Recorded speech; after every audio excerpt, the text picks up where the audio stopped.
Hello, everybody. So this is part two of the type challenge assignment for our typography class. And in this lecture, I just want to touch upon some of the more advanced and refined um, techniques that you'll want to employ in order to really pull together your solution so that it's dynamic and attention grabbing.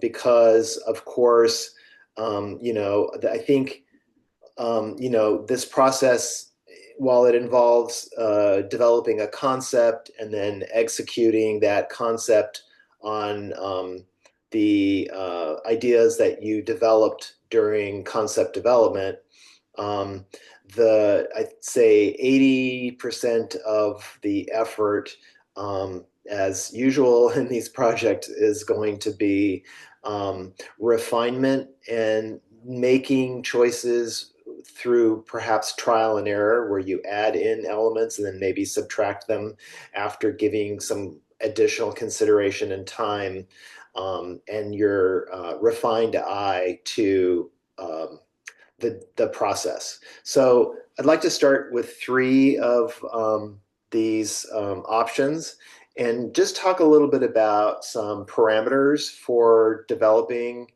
your art and what types of things you might want to consider for refinement.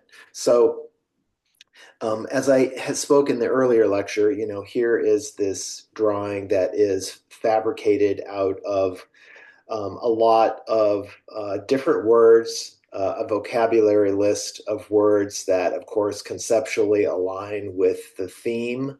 And those words are then um, applied with the typography skills that we've already learned in terms of like letter spacing and kerning, um, but also developing like word spacing. So how tight you create each of these words together so that it's really an experimentation in positive and negative space, right? And it's made much more, I think, deliberate and impactful because it's using this black background with white fill.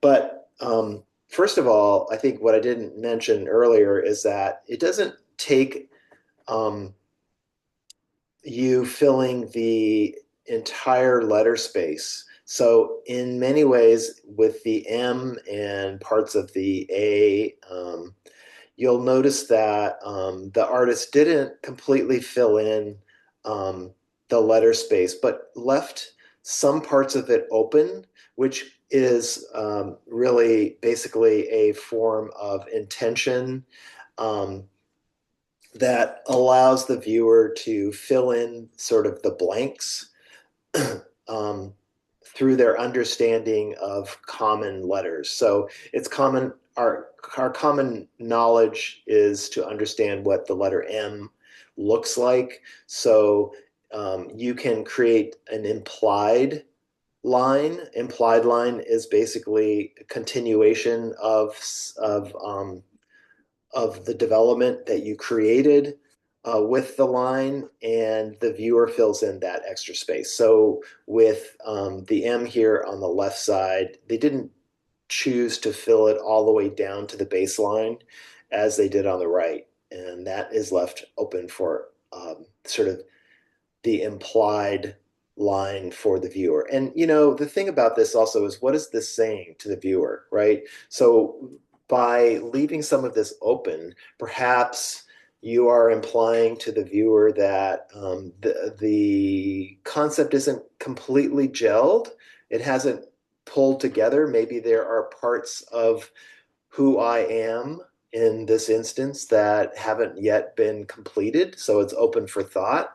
Or maybe the artist is basically implying in this style that they themselves don't feel complete, that they're maybe not complete, that there's holes in their personality or how they feel and judge themselves or their self-worth, right? So it has implications. All of your decisions have implications. Just like choosing to make some of the words larger and bolder within the letter forms, like lazy perhaps is much bolder and a larger typeface than moody or emerging or maniac or crazy, right? That also conveys those decisions over to the viewer who sees that and immediately and understands what the artist is trying to convey. So there's so much that you can say in how you make your arrangement, how you size and scale your words, and more. So let me show you also a couple of just technical things. So if you view and show grid, and this is either Illustrator or Photoshop or the Affinity products, um, the software program creates this grid structure of vertical and horizontal lines that allow you to make your drawing have symmetry and um, alignment and strength. So you'll notice that on the right and the left, there's about 3 cells of space, so that, and if you were to count, the same amount of cells of space above and below. So this is really optical center um, for this drawing, and it really creates that balance and harmony that any viewer is going to be looking for to sort of feel like the drawing has been refined and properly set. Now, I wanted to show you some other options here. Like I'm going in and I'm just applying a blur to the artwork here with this overlay. Um, what I'm trying to demonstrate here is that the more that you blur or scale back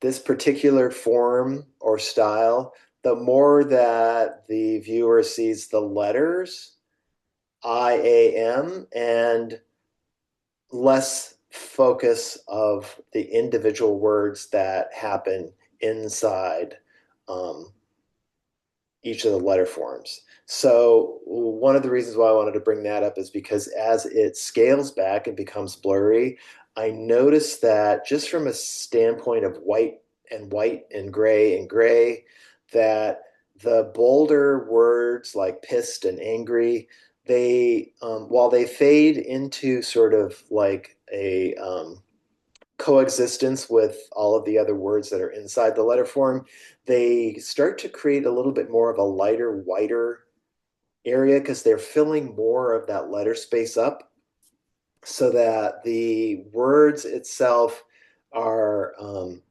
a little bit more varied across their surface. So, in other words, like the upper left-hand side of the M has a little bit more of a heft to it and scale and volume than other parts to it because there's a confluence of larger, thicker, bolder words that are filling that space. So that's something to consider with that drawing if you're taking that challenge. On this drawing, I just wanted to show that this is actually one of the most challenging of the typography themes because, um, as I didn't note in the first lecture, you're going to have to clip all of these out. So you find these images, and then you're going to have to clip them out, right? In other words, you're going to have to separate their background from the object itself so that you have them just individually. Unless you can find a source online where you can kind of pull these images and they're already sitting on transparent backgrounds, which I'd recommend if you can find. But in this instance, too, what the artist did is they used this notion of cabling And I think they actually drew this cabling themselves. So they just used a pen tool to kind of draw the cable um, as it kind of meanders across all of the letter forms. And in some instances, like the M and the O and the D and the E and the R, the cabling actually connects between the letter forms, just to kind of pull all of that together, so that it really fills in those letter forms, and makes it um, very obvious. However, just like in the last one, you could kind of use some implied negative spaces within this. You don't have to fill it quite so fully. But this again is probably one of the very challenging assignments because of the clipping of the art, and then maybe even drawing, these cabling elements. And to draw these cabling elements effectively, you're going to have to apply filters to them so that they show a little bit of shadowing and highlighting. So that's kind of a pretty advanced feature. And you don't have to get that far with this. I know we're still building our skills. So you could, again, use fewer, more like the Google Doodle, you could use fewer objects and pull them together that way. This third one that I wanted to talk about, this is also pretty challenging because the swashes and the ligatures they all have to be built either by hand, or you could find these online as well. So there's plenty of free options where you could pull out some of these and just apply them on a separate layer below the typography. But I think, you're probably looking at customizing a lot of this. And so it could be kind of challenging, especially if you're maybe just using a mouse and you don't have a stylus and a tablet for doing that.